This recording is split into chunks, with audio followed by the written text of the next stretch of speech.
രാധ ഈ മേഘനാഥന്റെ വധുവായി മാറും. ഞാൻ പൊന്നൊരുക്കി പണിയിച്ചെടുക്കുന്ന താലി അണിഞ്ഞ് അവൾ എന്റെ ജീവിതത്തിലേക്ക് വരും. അകാലത്തിൽ നഷ്ടപ്പെട്ടു പോയ സുഭദ്രയുമൊത്തുള്ള ജീവിതം ഞാൻ രാധയിലൂടെ വീണ്ടെടുക്കും. എന്നാലേ എനിക്കെന്റെ മകനെ തിരികെ കിട്ടൂ. കോട്ടയ്ക്കൽ വിശ്വംഭരന്റെ ഭാര്യ ഭവാനി സ്വന്തം മകൻ മേഘനാഥൻ തന്റെ അടുത്ത് വേണമെന്ന് എത്ര ആഗ്രഹിക്കുന്നു, അതിന്റെ 100 ഇരട്ടി അത്യാഗ്രഹമാ മേഘനാഥന് സ്വന്തം മകൻ കാശിനാഥന് എന്റെ അരികിൽ കിട്ടാൻ. അതിന് ലോകത്തൊരൊറ്റ വഴിയേ ഉള്ളൂ, ഒരൊറ്റ വഴി. അതാണ് ഈ വിവാഹം. അത് മാത്രം ഓർത്താൽ നന്ന്.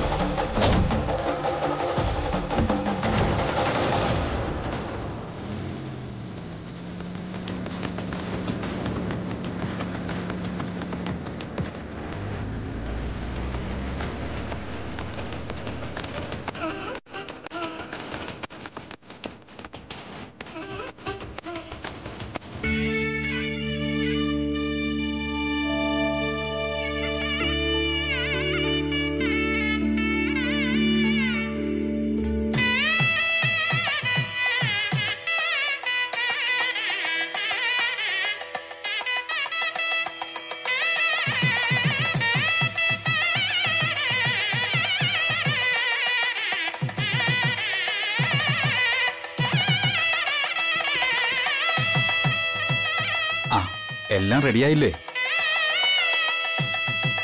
ദാ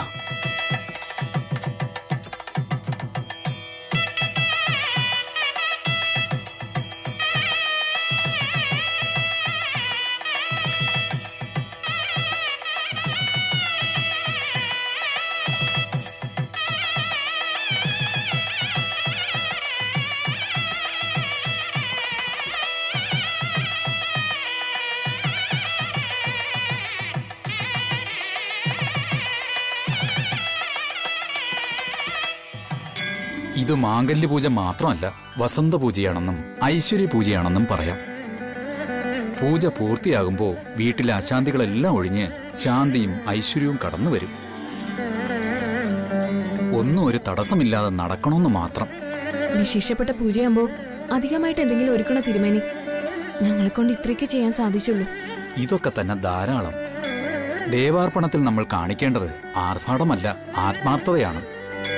കൃഷ്ണനെ കാണാൻ പോയ കുചേലൻ കല്ലും നെല്ലും കളയാതെ ഒരു പൊതി അവലുമായിട്ടാ പോയത്.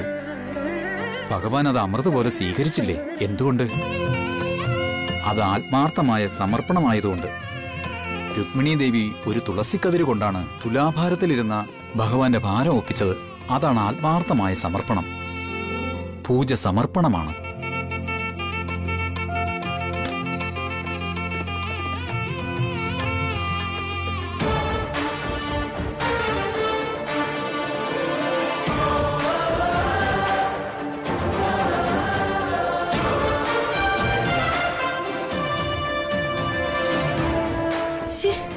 ആരതി, എന്ത് വേഷമാണിത് കുട്ടി?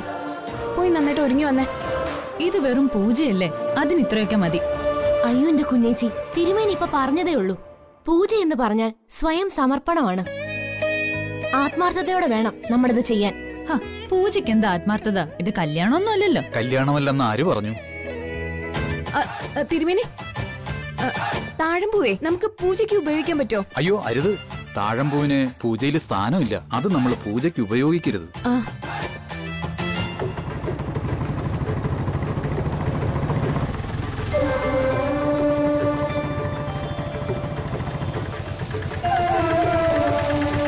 അയ്യോ, ദേ അവര് വന്നു കേട്ടോ.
വരൂ വരൂ.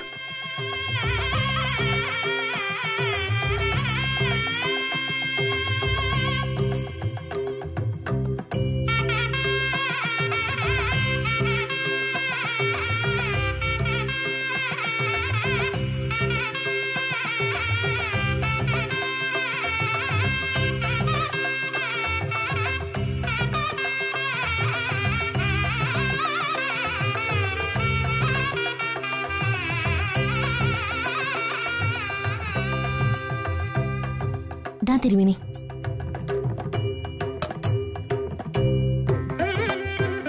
ശരി, അപ്പൊ പിന്നെ പൂജ ആരംഭിക്കാം.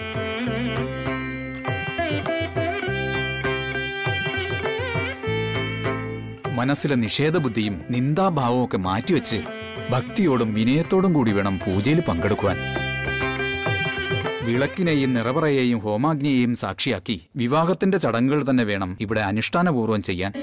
അത് തന്നെയാണ് പൂജയുടെ പ്രധാന ചടങ്ങും. എന്നാ പിന്നെ ആരംഭിക്കട്ടെ. ആരംഭിക്കും തിരുമേനി.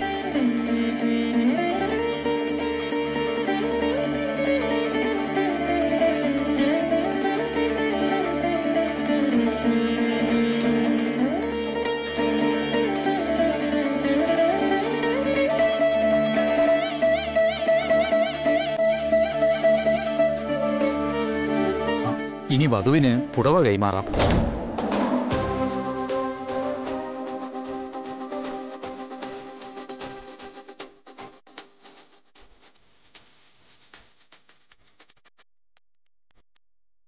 ആരതി, തൊഴുതു പ്രാർത്ഥിച്ച് ആ പുടവ കൈനീട്ടി മങ്ങ്.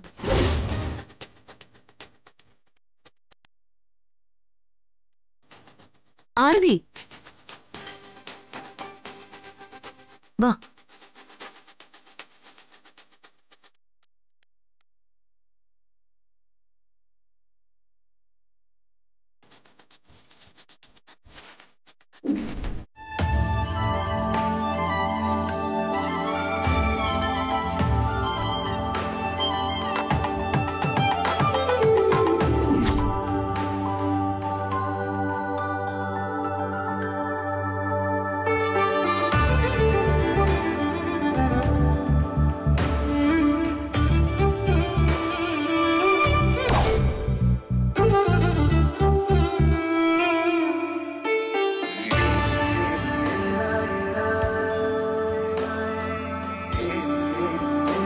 ഇനി ഈ വേഷം മാറി നൽകപ്പെട്ട പുത്തൻ പുടവ ധരിച്ച് മടങ്ങി വന്നോളൂ. വരൂ.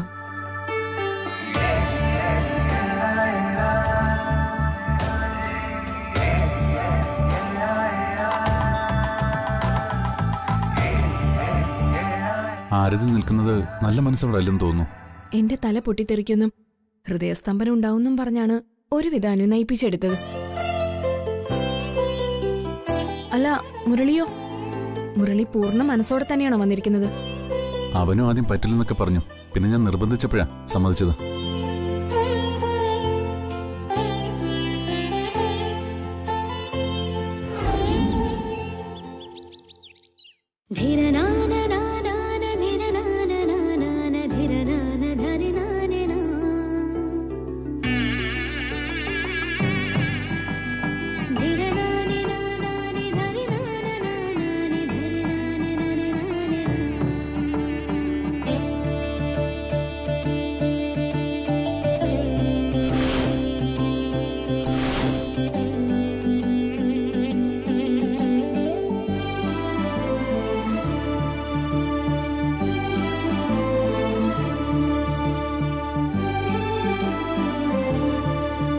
ഇടതുവശത്ത് പെൺകുട്ടി ഇരുത്താം.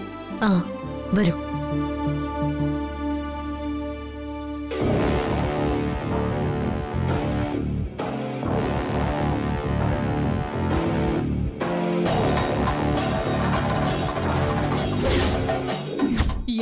ഇയാളൊരു വഞ്ചകനാ. അവസരം നോക്കി എന്നെ നശിപ്പിക്കുന്ന ദ്രോഹി. പെൺകുട്ടികളുടെ മാനത്തിന് വില കൽപ്പിക്കാത്ത കള്ളൻ. എത്ര തവണ ഞാൻ ഇയാളെ ആട്ടി കളഞ്ഞതാണെന്നറിയോ? എന്നിട്ടും എന്റെ പുറകെ നടന്ന് ശല്യം ചെയ്തു. ഇന്ന് സൗകര്യം കിട്ടിയപ്പോ താലി കെട്ടി. കുറച്ചും കൂടി സമയം കിട്ടിയിരുന്നെങ്കിൽ എന്തൊക്കെ ചെയ്യുമായിരുന്നില്ല ഇയാള്. ആരതി, മിണ്ടി പോകരുത്.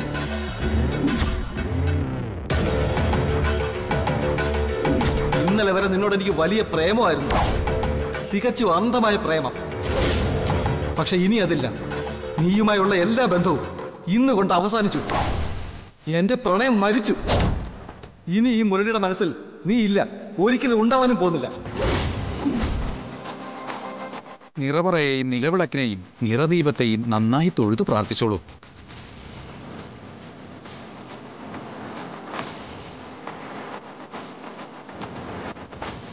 ഇനി ഭാര്യ ഭർത്താക്കന്മാരായി കരുതിയിട്ട് പരസ്പരം ഹാരാർപ്പണം നടത്താം. ഭാര്യ ഭർത്താക്കന്മാരോ? എന്താ ഈ പറയുന്നത്? നേരത്തെയും പറഞ്ഞല്ലോ ഇങ്ങനെ ചിലത്. ഞങ്ങള് ഭാര്യ ഭർത്താക്കന്മാരാണെന്ന് നിങ്ങളോട് ആരാ പറഞ്ഞേ?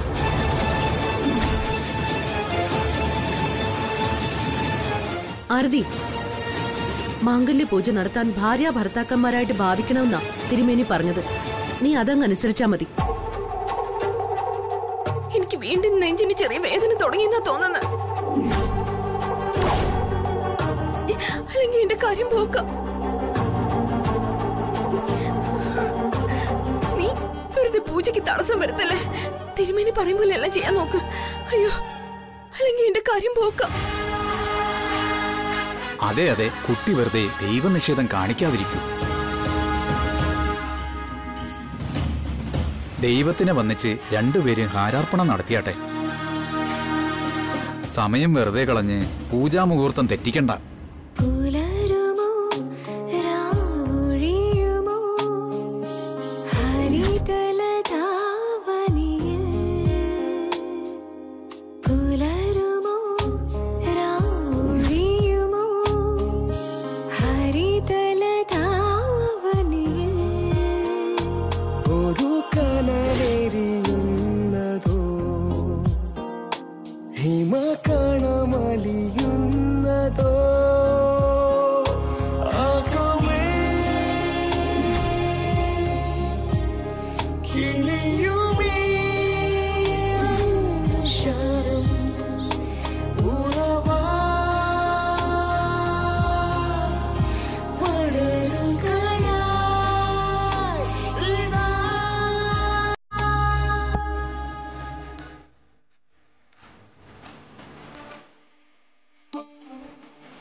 ഇനി ഹോമാഗ്നി ജ്വലിപ്പിക്കാം.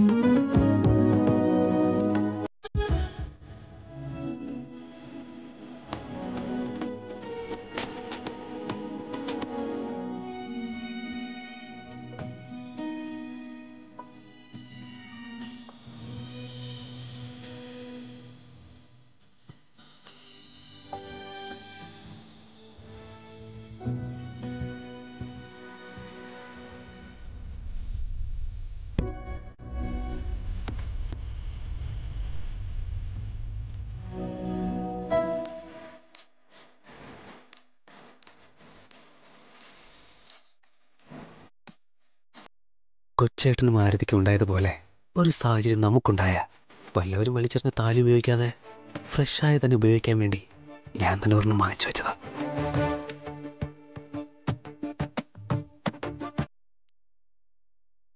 താലിയൊക്കെ നന്നായിട്ടുണ്ട്. പക്ഷെ കെട്ടിന്റെ കഴുത്ത് എന്റേതല്ലേ. അവിടെ വന്നത് കെട്ടു മുമ്പ് ചേച്ചിയുടെ അനുവാദവും ആശീർവാദവും ഉണ്ടാവണം. അല്ലാതെ നടക്കില്ല കേട്ടോ. അല്ല, പെട്ടെന്നൊരു ആക്സിഡന്റൽ സിറ്റുവേഷനിൽ ഒരു സിറ്റുവേഷനും നടക്കില്ല. ആരതി അല്ല ആര്യ, അത്ര തന്നെ. എന്താ വേണ്ട, ചേച്ചി അനുഗ്രഹിച്ചിട്ട് മതി. ശരി, അപ്പൊ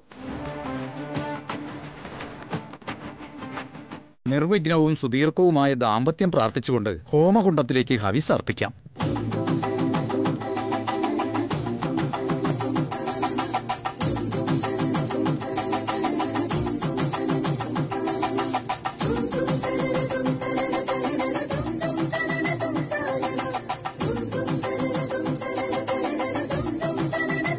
അഗ്നിദേവനെ വണങ്ങി പരസ്പരം കൈകൾ ചേർത്ത് ഹോമകുണ്ടം വലം വയ്ക്കാം. കന്യാദാനം നടത്താം.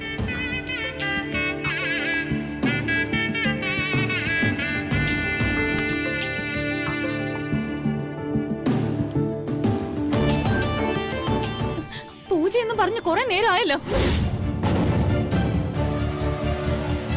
എന്തൊക്കെയാ കാണിക്കുന്നത്? ഇത് പൂജയാണോ കല്യാണമാണോ? ആദ്യം അത് പറയ്. പൂജ തന്നെയാ. മാംഗല്യ പൂജയ്ക്ക് എല്ലാ വിവാഹ ചടങ്ങുകളും നിർബന്ധമായിട്ടും നടത്തിയിരിക്കണമെന്നാ തിരുമേനി പറഞ്ഞത്. അല്ലേ തിരുമേനി? അതെ അതെ, അതുകൊണ്ടാണല്ലോ ഇതിനെ മംഗല്യപൂജ എന്ന് വിളിക്കുന്നത്. എന്ത് വിളിച്ചാലും ഇനി എനിക്കങ്ങ് വയ്യ. ഇതുവരെ ചെയ്തേക്കാം മതി പൂജയ്ക്ക്. അയ്യോ, അങ്ങനെ പറയരുത്. പൂജ ചെയ്തില്ലെങ്കിൽ ചെയ്തില്ല എന്നേ ഉള്ളൂ. എന്നാൽ പൂജ അപൂർണമായിട്ട് അവസാനിച്ചാൽ അതിന്റെ ദോഷം വലുതാണ്. വലിയ ദുരന്തങ്ങൾ തന്നെ സംഭവിക്കാം. അയ്യോ, എനിക്ക് വയ്യ. തല ചുറ്റുന്നത് പോലെ, നെഞ്ചാകെ വേദനിക്കുന്നത് പോലെ. ഹരിതി മോളെ, പൂജ പൂർത്തിയായില്ലെങ്കിൽ എനിക്ക് എന്തെങ്കിലും സംഭവിക്കും മോളെ. മോളെ, നീ എന്നൊന്ന് രക്ഷിക്കും മോളെ. നാശം, എന്തൊരു ഗതികേടാ. എന്താന്ന് വെച്ചാ ചെയ്ത് തൊലയ്ക്ക്.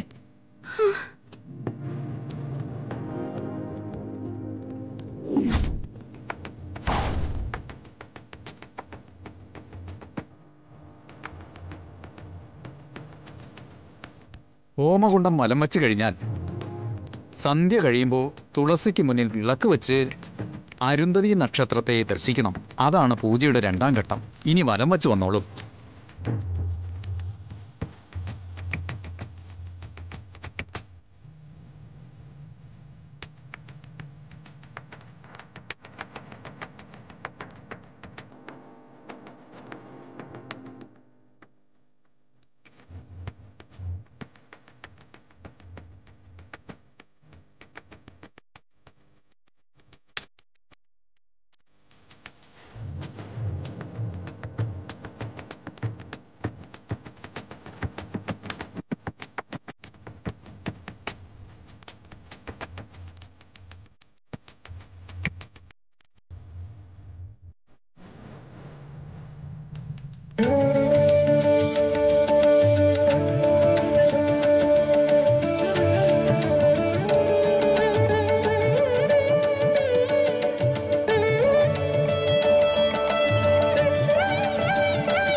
തുളസിക്ക് മുന്നിലെ വിളക്കും മൺചിരാതുകളും രണ്ടുപേരും ചേർന്ന് കൊളുത്തിക്കോളൂ.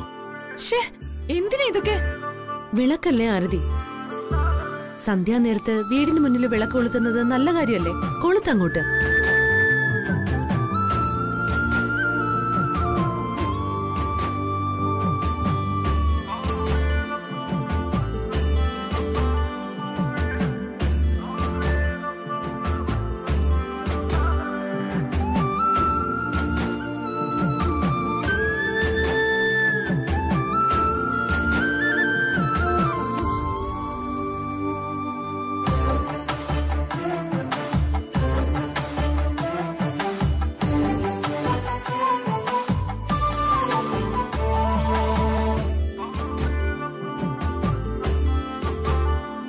ഇനി വേണം അരുന്ധതി നക്ഷത്രത്തെ ദർശിക്കാൻ.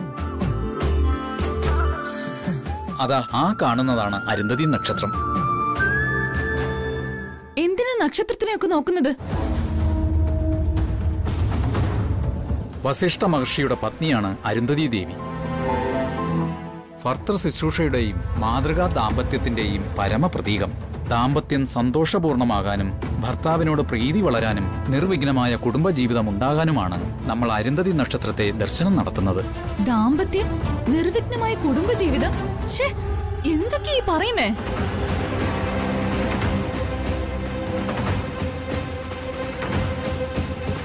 ചേച്ചി, ഇത് പൂജയാണോ അതോ കല്യാണമാണോ? എനിക്ക് ഇപ്പൊ അറിയണത്. അയ്യോ മോളെ, ഇത് പൂജ തന്നെയാ. ദോഷപരിഹാരത്തിനുള്ള പൂജ. പൂജ പൂർണ്ണമായില്ലെങ്കിൽ ദാ സീതമ്മയ്ക്ക് ആകെ കുഴപ്പമുണ്ടാവും. അവരുടെ ജീവിതം തന്നെ അപകടത്തിലാവും. നമ്മുടെ അമ്മയുടെ സ്ഥാനത്തുള്ള സീതമ്മയ്ക്ക് നീയായിട്ട് ദോഷം വരുത്തരുത്. അയ്യോ അമ്മേ, എനിക്ക് വയ്യ. അയ്യോ ശ്ശോ, മതി നാടകം, ഞാൻ നോക്കിക്കോളാം.